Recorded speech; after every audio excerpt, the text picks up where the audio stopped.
మహల్సాపతి నివాసము మరియు మహాసమాధి part 3 part 1 part 2 తరువాయి. పార్ట్ 1 పార్ట్ 2 చూడని వాళ్ళు నా వీడియోస్లో ఉన్నాయి, చూడండి. మహల్సాపతి మహాసమాధి చాలా బాగా నిర్మించారు. ఒక దేవాలయంలాగా నిర్మించారు. చాలా అందంగా నిర్మించారు. ఇది బయట నుండి వ్యూ పాయింట్.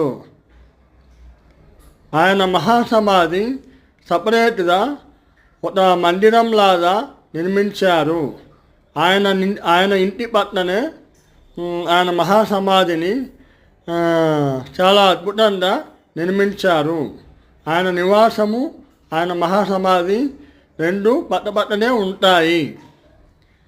లైక్ చేయండి.